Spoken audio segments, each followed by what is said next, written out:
Hi guys, welcome the Pakistani family तो reaction. कैसे हैं आप सब। मेरा नाम मुजाहिद मेरा है। आनंद है। तो यार आज का वीडियो बहुत ही ज्यादा इंटरेस्टिंग होने वाला है। वीडियो का टाइटल है पाकिस्तान आखिर कैसे सुपर पावर बनते बनते आतंकवादी देश बन गया। अच्छा, ये वीडियो का टाइटल है।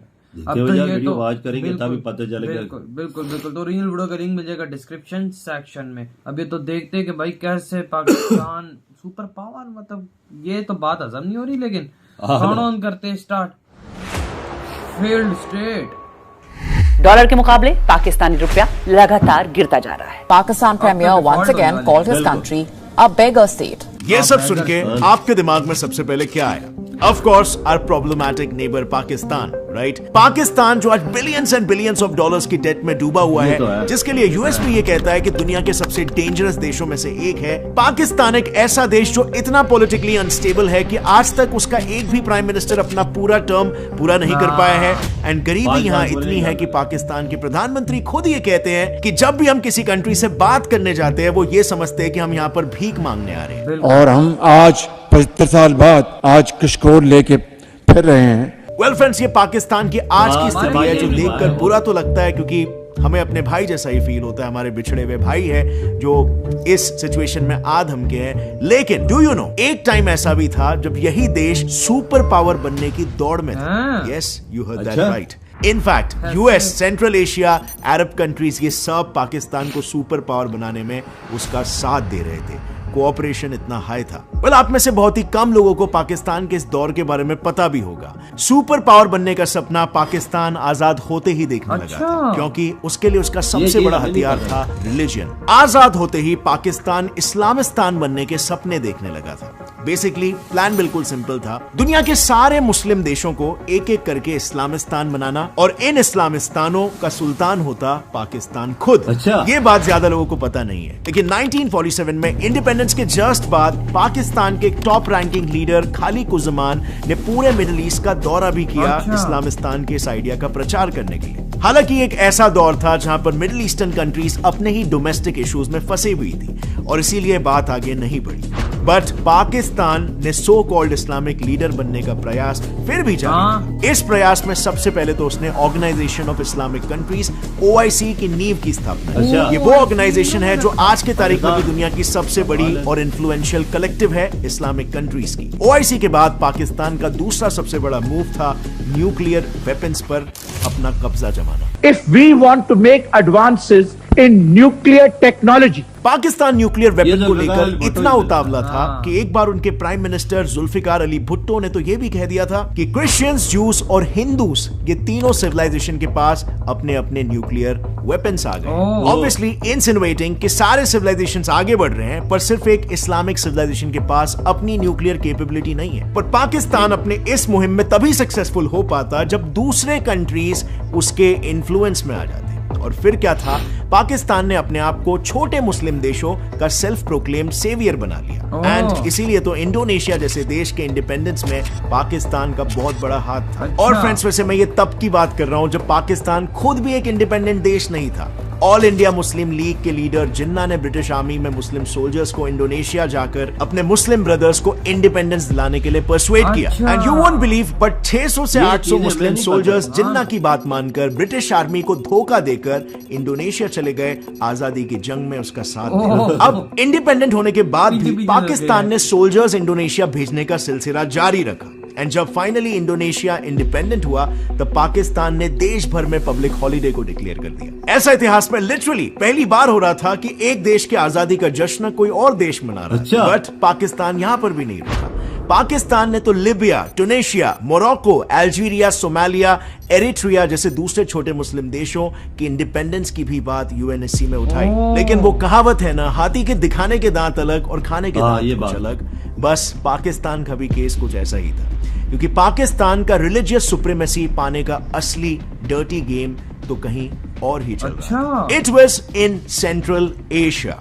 अब ये गेम चलो अलग है, लेकिन पाकिस्तान खुद अपने लोगों को गेम खेलने से रोक रहा है। पाकिस्तान में रोजाना के लगभग 3 करोड़ लोग गेम्स खेलते हैं और उनमें से अर्न कितने कर रहे हैं? ना के बराबर। और वहीं पर अगर मैं इंडिया की बात करूं तो यहां पर 15 करोड़ से भी ज्यादा लोग गेम्स खेलकर पैसे कमा रहे हैं। अब अगर आप भी इस कम्युनिटी का हिस्सा बनना चाहते हो, then let me suggest you India's largest casual gaming platform Zupee, जहां पर 70 मिलियन से भी ज्यादा प्लेयर्स मौजूद हैं। इस पर आप लूडो सुप्रीमो, लूडो निंजा, सांप सीढ़ी जैसे गेम्स खेलकर अर्न कर सकते हो। प्लस बचपन का फेवरेट गेम ट्रम्प कार्ड खेलकर भी 10 मिनट में 10 लाख के कैश प्राइजेस जीत सकते हो। और अगर आप क्रिकेट के फैन हो तो बनाओ अपनी टीम आईपीएल के 11 बेस्ट परफॉर्मिंग प्लेयर्स से और फिर अपने क्रिकेट के ज्ञान की मदद से सिलेक्ट करो अपना कैप्टन और वाइस कैप्टन, फिर चैलेंज करो अपने अपोनेंट को और फिर जिसका स्कोर अच्छा आएगा वो जीत जाएगा। जैसे आप देख सकते हो यहाँ पर मैं 40,000 जीत गया, वो भी सिर्फ 10 मिनट में। और हाँ, विनिंग अमाउंट को विड्रॉ करना अपने बैंक अकाउंट में काफी इजी है। तो देर किस बात की है, जाओ डिस्क्रिप्शन लिंक से डाउनलोड करो ज़ूपी ऐप और पाओ 10 रुपीज का साइन अप बोनस, बिल्कुल फ्री और फ्लैट 30% का कैशबैक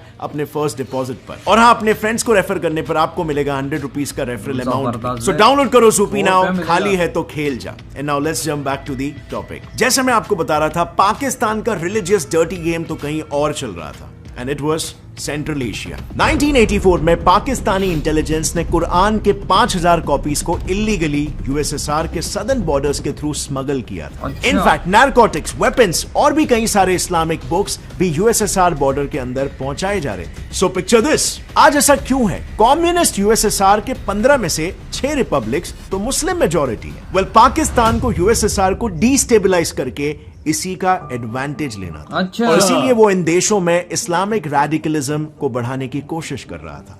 लेकिन just imagine things over here, USSR वो टाइम का एक सुपर पावर था और पाकिस्तान शेर के मुंह में सीधा हाथ डाल रहा था। इतना वो टाइम पे पाकिस्तान की डेयरिंग थी। अपने इस मकसद में सक्सेसफुल होने के लिए उसने मुजाहिदीन टेररिस्ट को भी सेंट्रल एशियन स्टेट्स में एक्सपोर्ट करना शुरू कर दिया। उसने Islamic union of the northern people of Afghanistan नाम की एक सीक्रेट ऑर्गेनाइजेशन भी बनाई, जिसका हेडक्वार्टर पेशावर में था और इसका मिशन था सोवियत के मुस्लिम्स को आजाद कराना।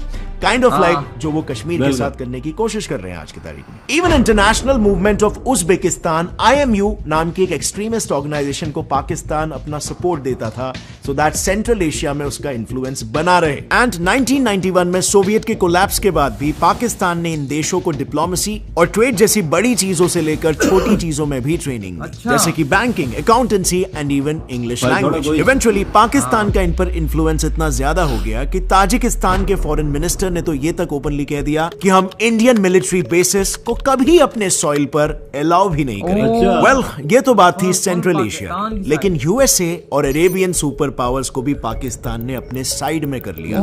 Really, that's true. अगर अर्ली 50s में किसी एशियन कंट्री के यूएस के साथ सबसे फ्लरिशिंग रिलेशंस थे तो वो देश था पाकिस्तान। रिलेशंस इतने अच्छे थे कि यूएस पहली कंट्री थी जिसने इंडिपेंडेंस के बाद पाकिस्तान को एज ए कंट्री एक्सेप्ट करके उसके साथ डिप्लोमेटिक टाइज बनाए। साल 1950 के बाद से ये दोस्ती और भी गहरी होती चली गई। पाकिस्तान के आजाद होते ही यूएस प्रेसिडेंट हैरी ट्रूमैन ने पाकिस्तानी पीएम लियाकत अली खान को यूएसए बुलाया। इस मुलाकात के दौरान ट्रूमैन ने खान से पाकिस्तान में CIA बेस बनाने की मांग की, जिसे खान ने टाल दिया। लेकिन ये मुलाकात पाकिस्तान के लिए काफी ज्यादा फायदेमंद साबित हुई, क्योंकि यूएसए और पाकिस्तान ने mutual defence assistance agreement sign किया, जिसके तहत कई पाकिस्तानी सोल्जर्स को यूएसए ट्रेन करने वाला था और यूएसए ने military assistance advisory group MAG को रावलपिंडी में एस्टैब्लिश कर दिया। और इस मुलाकात के बाद अगले 4 सालों तक कई टॉप पाकिस्तानी ऑफिशियल्स यूएसए गए और हेवी यूएस एड्स पाकिस्तान को मिलते रहे। पाकिस्तान ने तो यूएस आर्मी को अपना पेशावर एयर स्टेशन लीज पर भी दे दिया ताकि वो वहां से रशिया पर नजर रख सके। इस दोस्ती से खुश होकर 1960s में यूएसए ने पाकिस्तानी पीएम आयूब खान को बुलाकर उनका कुछ ऐसा बहुत ही शानदार स्वागत किया। इस मुलाकात के बाद पाकिस्तान की एशिया में पोजीशन इतनी स्ट्रांग हो गई थी कि जुलाई 1971 में यूएसए और चाइना के बीच डिप्लोमेटिक टॉक्स पाकिस्तान ने शुरू करवाए थे। कोल्ड वॉर के दौरान पाकिस्तान यूएस का एक मेजर एलाय बन गया। इन दोनों कंट्रीज में कोऑपरेशन इतना बढ़ गया कि साल 1979 से 1988 के बीच पाकिस्तानी इंटेल एजेंसी ISI और अमेरिकन इंटेल एजेंसी CIA ने साथ मिलकर यूएसएसआर के खिलाफ बिलियंस ऑफ डॉलर्स के मिशंस किए और 1987 तक तो पाकिस्तान यूएस से इतना एड ले चुका था कि वो इजराइल के बाद दूसरा सबसे बड़ा एड रिसिपिएंट बन गया था। और ऐसे ही बीतते सालों के साथ पाकिस्तान और अमेरिका की दोस्ती एकदम मजबूत होते जा रही थी। इस दोस्ती का पाकिस्तान को भरपूर फायदा हो रहा था। पाकिस्तान बहुत ही खुलकर यूएसए की मदद ले रहा था। लेकिन फिर साल 2001 में यूएस में 9/11 का आतंकी हमला हुआ। अब इस बार यूएस को पाकिस्तान की मदद की जरूरत थी। वो इस हमले के सूत्रधार ओसामा बिन लादेन को पकड़ना चाहते थे और बस अपने दोस्त की मदद करने में पाकिस्तान जुट गया। शुरू में पाकिस्तान ने तालिबान और अलकायदा के मेंबर्स के साथ बात करके ओसामा को हैंडओवर करने की डील करने की कोशिश की। लेकिन इस नेगोशिएशन के फेल होने के बाद पाकिस्तान ने अपने सारे एयर बेसेस को यूएस फोर्सेस के लिए ओपन कर दिया ताकि वो अलकायदा पर हमला कर सके। इस इतनी बड़ी मदद के बदले यूएस ने पाकिस्तान पर लगाए सारे पुराने सैंक्शंस हटा दिए और 2003 में तो इस मदद के बदले यूएसए ने पाकिस्तान को दिए लोन्स में से $1 बिलियन ऐसे ही माफ कर दिए। But Pakistan didn't stop there, क्योंकि मिडिल ईस्ट रीजन में भी पाकिस्तान की बहुत अच्छी पकड़ थी, या यूं भी कहा जा सकता है कि पूरा रीजन पाकिस्तान के स्ट्रॉन्ग इन्फ्लुएंस में था। इस पूरे मिडिल ईस्ट में एक एक कंट्री का पाकिस्तान मदद कर रहा था, जैसे कि यूएई। 1968 में आजादी के तुरंत बाद यूएई के राजा ने पाकिस्तान से उनके आर्मी को ट्रेनिंग देने की मदद मांगी, जिसके बाद अगले कुछ सालों तक पाकिस्तानी सोल्जर्स ने यूएई आर्मी को कमांड किया और यूएई आर्मर ट्रेनिंग स्कूल में ट्रेन किया। इनफैक्ट पाकिस्तान के air commodore Sadruddin UAE air force के पहले एयर स्टाफ चीफ बने। अगले 10 सालों तक पाकिस्तान यूएई का स्मॉल आर्म सप्लायर रहा और यूएई की तरह ही सऊदी अरेबिया में भी पाकिस्तान का इंपॉर्टेंट रोल रहा। सऊदी के रॉयल एयरफोर्स को खड़ा करने में पाकिस्तान का सबसे बड़ा हाथ था, इतना बड़ा कि सऊदी को अपना पहला जेट पाकिस्तानी सपोर्ट की वजह से मिला था। इनके सऊदी के साथ इतने अच्छे रिलेशंस हो गए थे कि 1998 न्यूक्लियर टेस्ट के वर्ल्ड सैंक्शंस के बाद सऊदी ने पाकिस्तान को डेली के 50,000 बैरल ऑयल फ्री सप्लाई किए।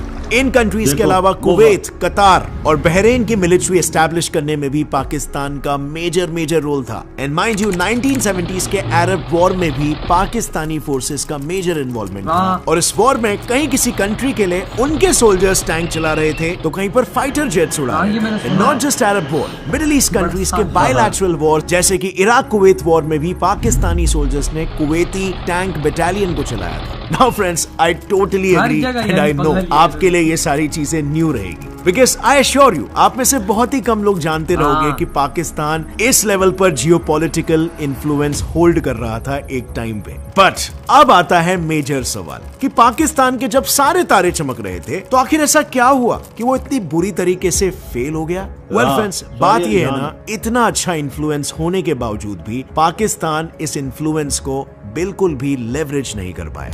यूएसए, जो कि पाकिस्तान का सबसे बड़ा सपोर्टर हुआ करता था, उसने उसके साथ इतने अच्छे रिलेशंस को खुद डिस्ट्रॉय करके अपने पतन की शुरुआत कर दी। और ये शुरू हुआ 2008 में तालिबान और अलकायदा के साथ अच्छे रिलेशंस मेंटेन करने की होड़ में पाकिस्तान ने इंपॉर्टेंट यूएस मिलिट्री ऑपरेशंस को लीक करना शुरू कर दिया, जिसके रिटेलिएशन में अमेरिकन आर्मी ने 12 पाकिस्तानी सोल्जर्स और 8 तालिबानी सोल्जर्स को एयर स्ट्राइक में मार गिराया। अब अमेरिका के लिए ये एक विश्वासघात की एक उस देश से जिसके टुकड़ों पर ही तो वो पल रहा था। लेकिन 2011 में तो पाकिस्तान ने सारी हदें पार कर दी, क्योंकि उन्होंने 9/11 के मास्टरमाइंड बिन लादेन को अपने ही देश में छुपा कर रखा, जिसे यूएस हर जगह ढूंढ रहा था। इस इंसिडेंट के बाद पाकिस्तान और यूएस के रिलेशंस काफी खराब होते गए। इन इतने अच्छे रिलेशंस को मेंटेन करने की जगह पाकिस्तान बस कश्मीर में इंसर्जेंसीज और टेररिस्ट अटैक्स करवाने में लगा रहा, जिसके लिए उसने बायलैटरल रिलेशंस को इंपॉर्टेंस देने की जगह पर टेरर ऑर्गेनाइजेशंस को इंपॉर्टेंस दी। सऊदी रिलेशंस में भी पाकिस्तान ने अपना यही स्टैंड अपनाया। येमेन वॉर के दौरान जब सऊदी को उसकी जरूरत थी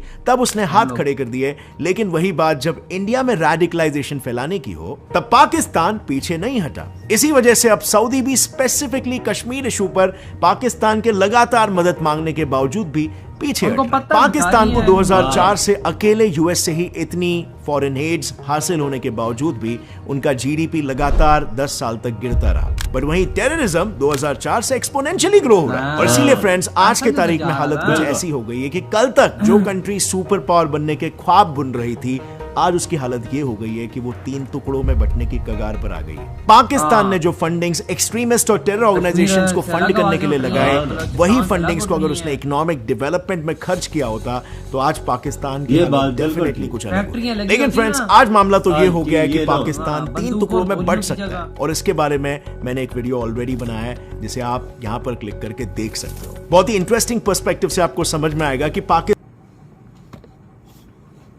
इधर हुई ये वीडियो खत्म। यार बस यही बात है ना, ओसामा बिन लादेन जैसों को फिर छुपाओगे तो अमेरिका का तो लगेगा विश्वासघात है, फिर वो हमें पैसा देगा। हमारे इतने बड़े बड़े उन्होंने कर्जे माफ किए, इतना उन्होंने सब कुछ किया, हम लोग फिर उन्हीं के पीठ पीछे, हमारी तो ये पक्की आदत रही है, हमने इंडिया की भी पीठ के पीछे छुरा घोपा और फिर अमेरिका की भी पीठ के पीछे छुरा घोपा, तो हमें तो फिर ये सब कुछ देखना था। और हमारे माशाल्लाह से उस टाइम के लीडर्स बिल्कुल उन्होंने क्या फैसले किए, अमेरिका के साथ आज हम जुड़े रहते होते तो आज हमारा कहीं मुकाम होता।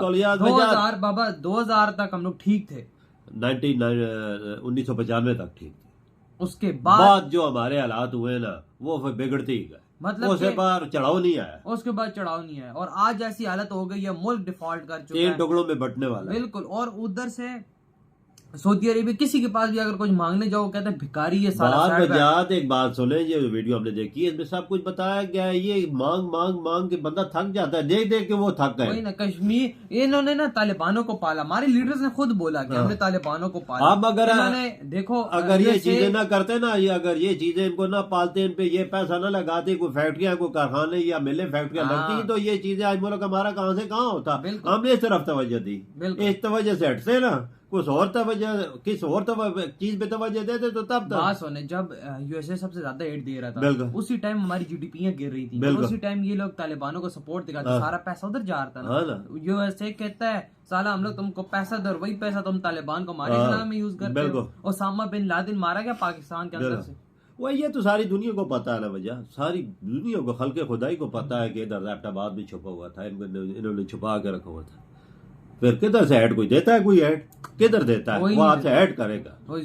उन्होंने तो सीधा सीधा नफरत है। वही ये भी थोड़ा बहुत चल रहा है कि उन्हें कोई अपनी पॉलिसी या कोई अपनी वो मतलब निकालना, तो तब दे रहे, नहीं तो नहीं, वो बड़ी नफरत करते हैं आपसे। और आज वो अमेरिका के सदर आज जो पाकिस्तान एक टाइम पे काम करता, आज वही काम इंडिया कर रहा है, पूरी दुनिया पे राज कर। बिल्कुल बिल्कुल यही है, उन्होंने पॉलिसी अपनी वही रखी हुई है जो उन्होंने मुल्क के लिए जरूरी है। और हम लोगों ने क्या किया, गलत रास्ते पे गए ना। वही ना, हम लोगों को बहुत दुख होता है यार ऐसी चीजें देख। आज हम चलो इंडिया से आगे नहीं तो कहीं ना कहीं तो खड़े होते ना। इंडिया बहुत बड़ा देश, इंडिया बहुत तेजी से आगे जा रहा है, लेकिन इंडिया जितने कहीं ना कहीं तो खड़े होते हैं। 30 साल पहले अगर अपनी पॉलिसी हम चेंज कर लेते ना, उसी सिम पे चलते ना, किसी को धोखा या दगा ना देते, और ये कश्मीर वाला राग भी ना रखते, कश्मीर वाला राग तालिबानों को भी ना करते ना, तो हमारा मुल्क किधर से किधर होता। ये हमारे दिमाग में ये जो राग है ना, इन्होंने फैक्ट्रियां लगाने की जगह तालिबानों की फैक्ट्रियां लगाई। ये आज ठोक रहे हैं ना, देखो हम ही उल्टा ठोक रहे हैं। बस अल्लाह ही हाफिज है बजा, क्या बंदा बोले। तो यार ये वीडियो इधर ही खत्म करते हैं, हमने बहुत ही ज्यादा ख्याल रखिएगा, तो बाय।